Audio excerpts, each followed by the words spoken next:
would like to welcome I think in alphabetical order, Daniel Bischoff, the CMO of RTL Group, Daniel Clayman, the General Manager of Northern Europe of Xandr, and Anna Sakowicz, the Chief Data and Analytics Officer of Publicis Group in Poland. And Daniel, of course, you will be joining us as a panelist as well. So a big yet late good morning to you all. How are you? Fine, thank you. Good morning. Thank you for giving us your time today. It is truly a privilege to have you all with us. I think that the first question that would come to mind is your take on those numbers in the growth that we've seen. First comment on whether it was as you expected, things that stood out and you think you should underline, and what this means in your views for 2021. Daniel, as we have three Daniels, we're suffering from Danielitis in this panel. I will use the first letter of the surname so that I don't start with Danny, Dan, and Daniel. So Daniel K, as you were the presenter, in your own personal view, before we move to our guest panelists, what was the element that stood out and surprised even you, such a seasoned and experienced analyst, and what would that mean for 2021? What really stood out is, to me, was the collapse of correlation between the economic performance of the overall economy and digital advertising. Typically, you would think that advertising amplifies macroeconomic trends. And we've seen it time and again in other recessions, but it wasn't the case now. Or funny enough, it was the case in traditional media, where we saw that play out like a script, but we didn't see it in digital. And what I found remarkable is that you saw, number one, marketers adapt very, very quickly to the new realities. After having cut spend for a short period of time, they came back immediately. We saw completely new companies come back in, companies that are just being founded. We saw a lot of direct spend coming in. So this vibrancy of the rebound, defying the economic odds, is something that I hadn't expected at this speed. Okay, the first comment from you. First comment from myself is that I'm not that much surprised because what I observed during last 2 decades is that in times of crisis, advertisers tend to focus on measurable and also flexible forms of advertisement. And of course, internet is a great example of that. So it should come to as no surprise that the internet has maintained a strong position, especially in the period when we have so many question marks about what is going to happen, and the flexibility especially of what you can do, what you can stop doing immediately comparing to all other media is something that for sure helped, and also the measurements. So there are new benchmarks, new elements of the whole ecosystem. Many elements of what we already knew for many years is not something that we can really rely on. And internet gives us a lot of new, fresh, updated information. So in this case, I think that it's element that we should expect, also not for short period of time, but also in terms of long perspective, that internet will give us this element of stabilization, security, flexibility that nowadays is really important for the business. Every single stakeholder, yeah, we can imagine if in this ecosystem we work every day. Yeah. All right, thank you, Anna. Daniel B. That's going to be fun with all the Daniels. So first of all, thank you, Daniel K. Very interesting as always, and very in-depth view at the industry. I think that the points that are not surprising but most important to us is obviously the growth of video and the dominance of video as a format and driving the categories, both social as well as other display. And that resonates with what we experienced last year and still are experiencing. We saw a real renaissance of the living room, video being the dominant way of consuming information, and also in different kinds of habits due to the pandemic. I also would say that and argue that the growth in Germany was definitely something very interesting to see as one of the big markets, only big markets, having double-digit growth. I think there's a trend that we definitely also see. In addition to that, I would argue that what we observed last year in terms of the advertising spends was that certain sectors were hit very heavily. Definitely, travel industry was one of our biggest sectors at AdConnect before the pandemic. That dropped a lot, but other sectors picked up, and other sectors doubled down on the consumption, the increase of consumption last year. And if you were a contender brand, or if you're still a contender brand, you can really gain advantage through this increased consumption, because the media consumption increased in terms of video on all kinds of formats and all kinds of screens last year. That was definitely something. That was a very interesting remark. Daniel C. Yeah, thank you. I'll try not to elaborate on some of the points that have already come across, but I think I didn't see any of the breakdown by quarter, but from our perspective, we saw a pretty amazing recovery and one we didn't expect going into Q3 and very much so in Q4, where advertisers gain confidence again in the market. I think some of the tough conversations they would have had with their finance teams and their CFOs to say, hey, is marketing a cost or an investment, will have happened by that point. And some of the biggest brands in the world paused their activity. Others doubled down. I think you saw that in digital first companies, and those that have really taken digital seriously for a number of years would have benefited long term. I think the other thing that stands out is across the industry, there were so many individuals on furlough, and companies really had to struggle to reinvest in both internal and external programs. So just actually seeing these numbers, bearing in mind the amount of boots on the ground, as it were, and in offices and being able to collaborate, I think all of those things show what strength there is in this industry, and it's here for the long term.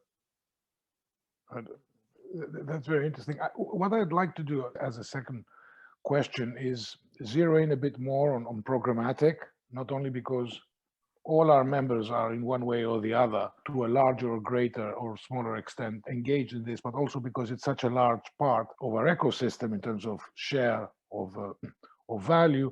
And of course, as we're getting also questions in the Q&A box, changes that are taking place now in terms of the post-third-party cookie and the opt-in consent and first-party tracking and so on, means that it is bound to undergo noticeable change, or it may undergo noticeable change.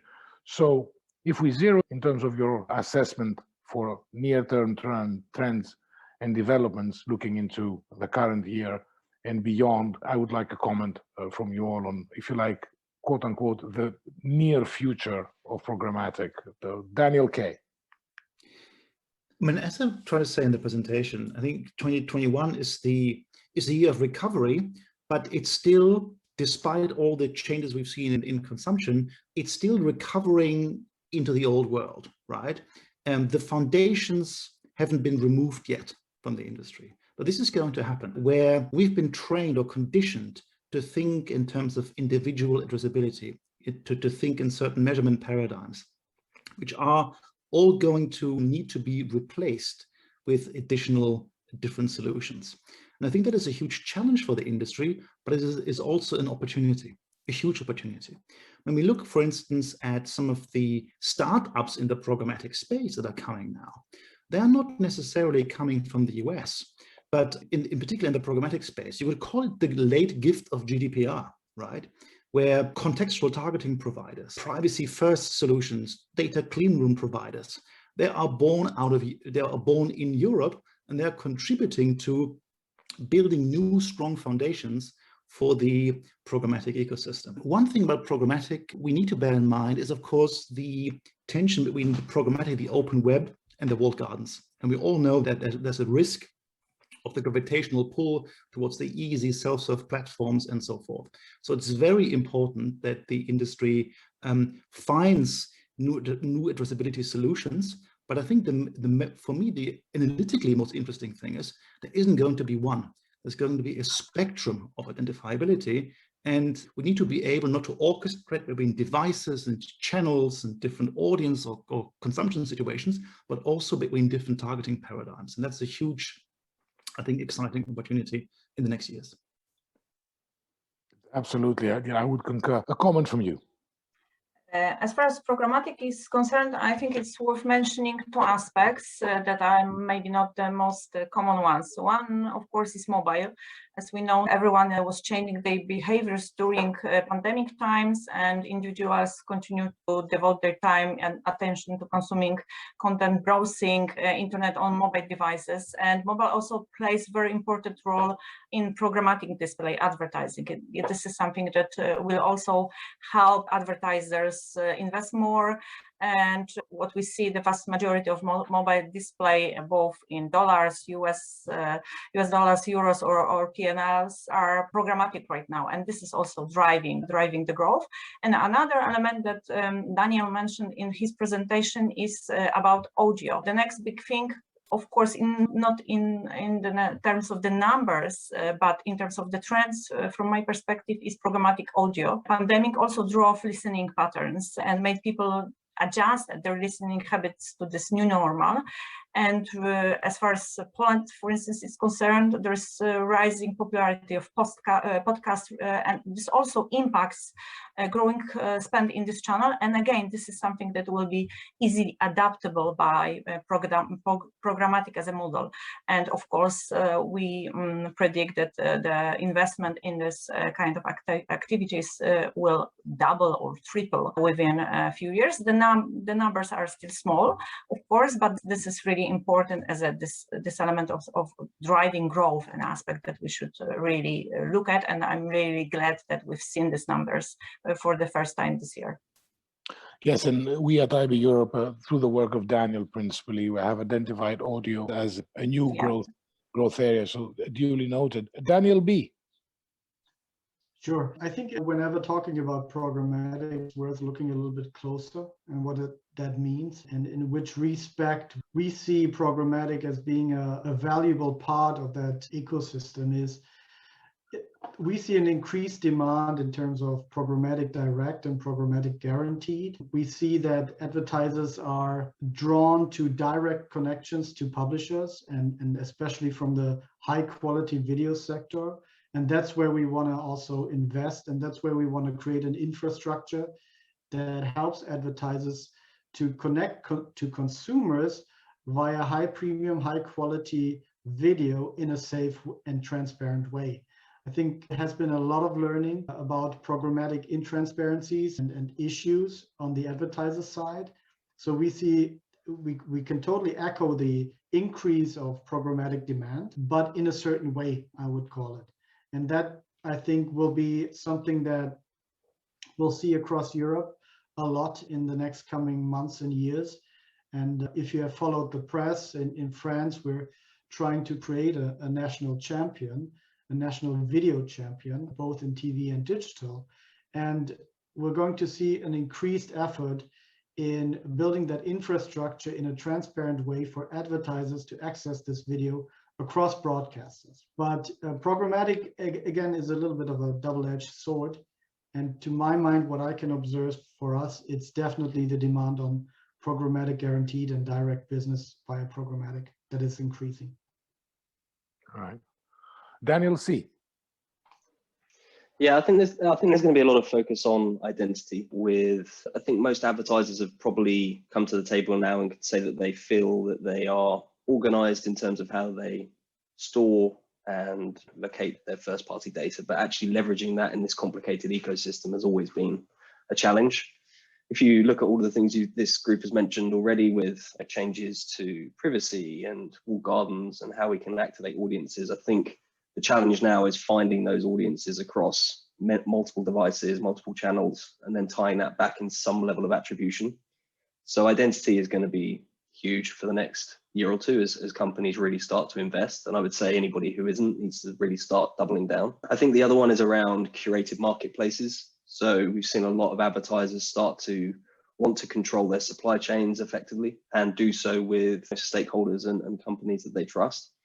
And I think you'll see more of that over the next couple of years, where those supply chains will be dictated by a lot of fragmentation that exists in the market. There'll be a handful of players that will be able to support those big advertisers who are looking to do. And I think you'll see a lot of benefits around identity in the markets that those supply chains can be one and the same. In markets where publishers are very well connected, marketplaces will be a lot easier to navigate on an identity basis than those where it's more fragmented. Thank you, Daniel. We are almost over time. However, I would want a last short comment on you on a very important topic. I'm asking a bit too much, but we've seen connected TV, CTV boom across the pond in the United States, grow very fast. Do you think this is likely to be replicated very shortly in Europe? And what would be the barriers of growth? What is your take on this? A brief comment so that then we can move to our next keynote. Daniel K, that is. Yeah.